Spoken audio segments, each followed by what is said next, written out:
Hello friends, welcome to my channel. आज हम लोग रेजिस्टेंस के बारे में पढ़ेंगे कि किस किस फैक्टर पर वो डिपेंड करता है। तो एक्टिविटी देख लेते हैं।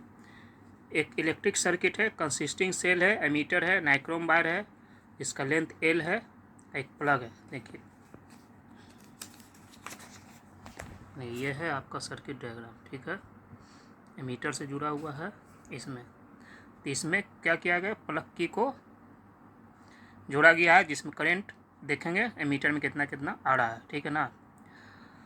देखते हैं पहले क्या किया गया कि एक लेंथ का वायर लिया गया, जिसमें थिकनेस को ये रखा गया है। उसके बाद फिर क्या किया गया कि लेंथ को बढ़ा दिया गया है सेम थिकनेस के वायर लेकर। ठीक है ना। उसमें क्या क्या रीडिंग चेंज किया जाता है उस पर देखा जाता है। फिर क्या किया गया है कि सेम लेंथ को लेकर अब क्रॉस सेक्शन को, एरिया ऑफ क्रॉस सेक्शन को बढ़ाया गया है। ठीक है ना। तो उसमें क्या चेंजेस आते हैं तो उसको देखते हैं। ठीक है ना। इसमें देखा गया कि जब हम लोग लेंथ को बढ़ाते हैं तो क्या होता है, रेजिस्टेंस उसमें बढ़ जाता है। ठीक है ना। और जब एरिया ऑफ क्रॉस सेक्शन को हम लोग कम करते हैं तो रेजिस्टेंस उसमें कम हो जाता है। तो इससे ये ऑब्जर्व होता है कि रेजिस्टेंस ऑफ वायर किस पर डिपेंड करता है, length of the wire, area of the cross section and then और नेचर ऑफ मटेरियल पर भी, किस तरह के मटेरियल है इस पर भी। ये गुड कंडक्टर है कि बैड कंडक्टर वाला है। ठीक है ना। तो हम लोग क्या मैथमेटिकली क्या आया, R is directly proportional to L और R is inversely proportional to area of the cross section of the wire. तो इससे क्या निकल गया, आर इजकल टू रोहो बोला जाता है, जिसको रेजिस्टिविटी नाम से जानते हैं, एल बाई ए। और रोहो क्या है, एक कांस्टेंट प्रोपोर्शनलिटी है। इसको क्या कहा जाता है, इलेक्ट्रिकल रेजिस्टिविटी, और जो क्या है मटेरियल ऑफ द कंडक्टर पर डिपेंड करता है। S I unit of resistivity क्या हो जाता है, ओम मीटर। ये क्या है, करेक्टरिस्टिक प्रॉपर्टी ऑफ मेटर है। The metals and alloy have low resistivity in the range. देखिए इसमें रेंज दिया हुआ है जिसमें लो रेजिस्टिविटी, मेटल और एलॉय में क्या रहता है, रेजिस्टिविटी बहुत कम होता है। कितना से कितना range, 10⁻⁻8 ohm metre to 10⁻6 minus ohm metre है।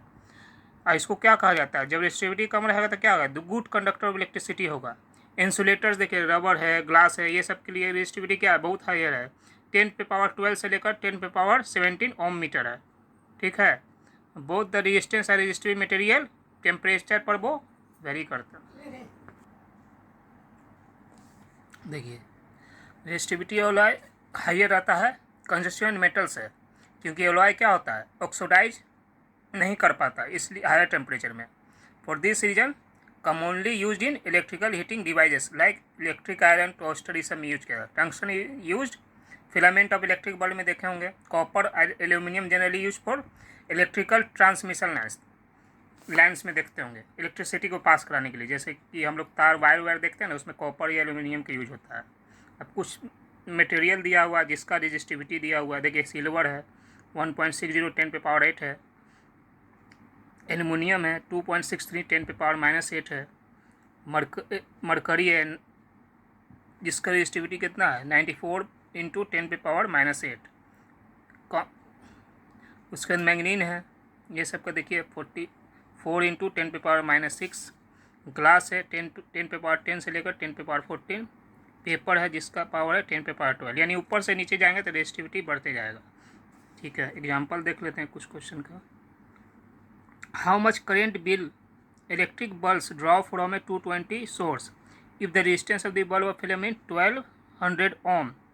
How much current an electric heater coil draw from 220 volt source if the resistance of heater is 100 Om.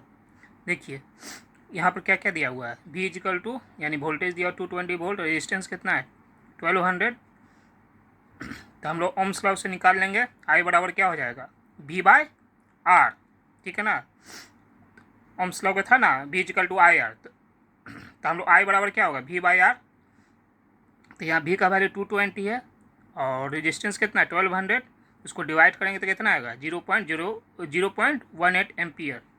Next है, इसमें 220 वोल्ट है, रेजिस्टेंस हमारा कितना है 100 एम्पियर है।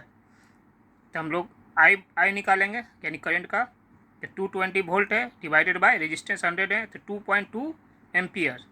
डिफरेंस करंट ड्रॉ किया जाता है, ठीक है ना, लेकिन इलेक्ट्रिक पोटेंशियल कितना, सेम सोर्स से ही। देखिए 220 वोल्ट इसमें भी था, 220 वोल्ट इसमें भी है, लेकिन रेजिस्टेंस देखिए इसमें 1200 था तो करंट फ्लो कम हुआ क्योंकि 0.18 एम्पियर है। नेक्स्ट में देखिए 220 वोल्ट सेम है लेकिन रेजिस्टेंस कम है तो करंट फ्लो ज़्यादा हुआ, उसमें कितना दिखा रहा है 2.2 एम्पियर। नेक्स्ट देख लेते हैं।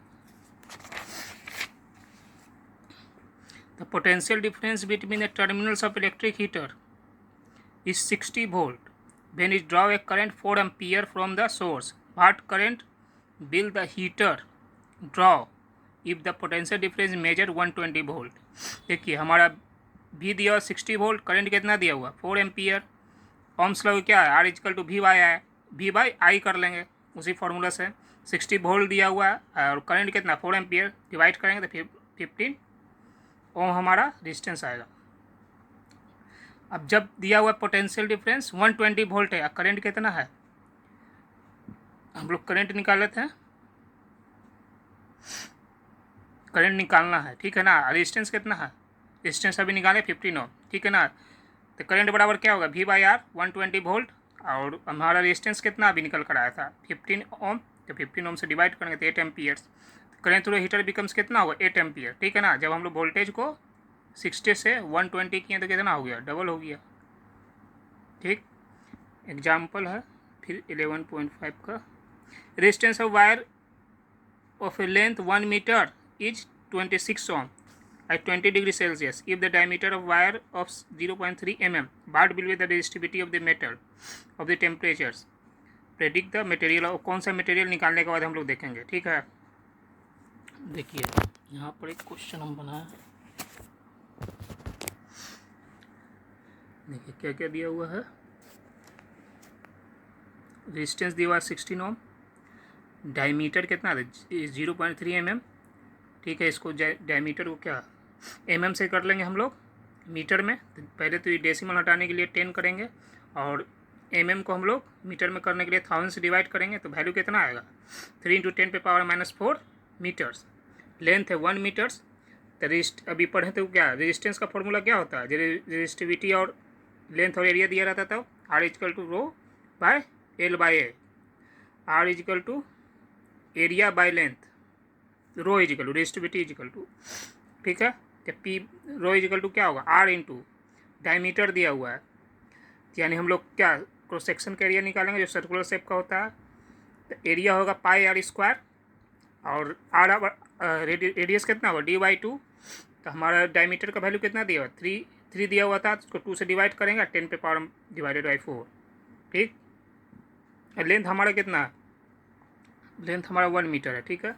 यहाँ देखिए कैलकुलेशन, रेजिस्टेंस 26 था, पाई का वैल्यू 22/7 और रेडियस अभी कितना निकाले 3/2 इंटू 10⁻⁻⁴, और रेजिस्टेंस पे पावर रेडियस पे पावर 2 होगा तो उसी तरह डबल लिखेंगे 3/2 इंटू 10⁻⁻⁴, और लेंथ कितना था वैल्यू 1 डिवाइडेड बाई 1। सॉल्व करेंगे तो हमारा आएगा 184 इंटू 10⁻⁻8, और उसको डेसिमल एक शिफ्ट कर देंगे 2 को तो कितना होगा 1.84 इंटू 10⁻⁻6 रो मीटर ओम मीटर्स, ठीक है ना। और ये देख लेते हैं कौन सा इसका वैल्यू मैच कर रहा है 1.84, देखिए 1.84 इंटू 10⁻⁻6 इसका वैल्यू है, मैग्नीज का है। देखिए यहाँ पर मैग्नीज 1.84 इंटू 10⁻⁻6, इसका आंसर क्या होगा मैग्नीज होगा, ठीक। नेक्स्ट देखते हैं, नेक्स्ट क्वेश्चन है 11.6 का एग्जांपल है। A wire given material having length L, area of cross section A has a resistance 4 ohm. What would be the resistance of another wire of the same material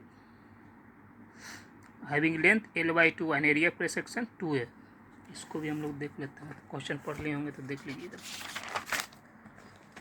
देखिए R1 row by L/A, R1 is equal to क्या होगा रो L/A, इसका value कितना दिया हुआ 4 ohm, ठीक है। Second wire में देखेंगे R2 रो L/2, जिसका लेंथ को हाफ कर दिया, एरिया को डबल कर दिया, यहाँ पर एलिमिनेट कर देंगे, ये 2 मल्टीप्लाई हो जाएगा तो रो इजिकल टू क्या होगा 1 L/A इंटू 1/4, ये 2 को सेपरेट कर दिए हैं और इसका वैल्यू कितना था, ये जो वैल्यू आपका आया है इसका, ये रो एल वाई का वैल्यू यहाँ पर कितना था 4 ओम। 4 ओम से इसको क्या करें मल्टीप्लाई, तो ये कट जाएगा, तो रेजिस्टेंस सेकंड वायर में कितना आ जाएगा 1 ओम। ठीक है, चलिए इसको क्वेश्चन कुछ देख लेते हैं। On what factors does the resistance of A conductors depends, किस फैक्टर्स पर रेजिस्टेंस ऑफ कंडक्टर डिपेंड करता है। तो अभी हम लोग पहले निकाले थे, आंसर है आपका on its length of the wire पर area of the cross section and the nature of materials वो किस तरह का है। ठीक है, गुड कंडक्टर है बैड कंडक्टर, उस पर डिपेंड करता है। उसके बाद सेकंड उसी का क्वेश्चन है, will the current flow more easily through a thick wire or a thin wire of the same materials when connected to the same source? Why? The current, देखिए आंसर इसका, the current flow more easily through the thick wire than through a thin wire. This is due to the reason that the resistance of a thick wire is less than the that of thin wire. देखिए resistance कम offer करता है thick wire, ठीक है ना, thin wire के मुकाबले। Resistance formula 1/A होता है, ठीक है ना, इन्वर्सली प्रोपोर्शनल एरिया का, उसे प्रूव किया गया था। क्वेश्चन 3 है, let the resistance of a electrical component remains constant while the potential difference across the two ends of a component decrease to half of its formal value, what change will be occur in the current through it. देखिए I बराबर क्या होगा V/R, ठीक है, और आई बराबर second case में V/2R जो दिया हुआ उसका, तो आई बराबर क्या V/R और आई इजिकल टू क्या हो 1/2I, तो न्यू करंट क्या हो जाएगा हाफ हो जाएगा उसका, उसी इक्वेशन से हम लोग सॉल्व कर लेंगे, तो न्यू करंट क्या होगा इसमें हाफ। नेक्स्ट क्वेश्चन है, why are coils of electric tungsten electric irons made up of alloy rather than the pure metal. कि हम लोग एलॉय का यूज क्यों करते हैं प्योर मेटल के जगह पर, because alloy have higher electrical resistance than pure metal, this allows them to generate intense heat much more effectively when the electric current passes through it. यानी इसमें रेजिस्टेंस हाई होता है इलेक्ट्रिसिटी, इसमें क्या होगा हीट ज़्यादा प्रोड्यूस करेगा metal के मुताबिक, ठीक है ना।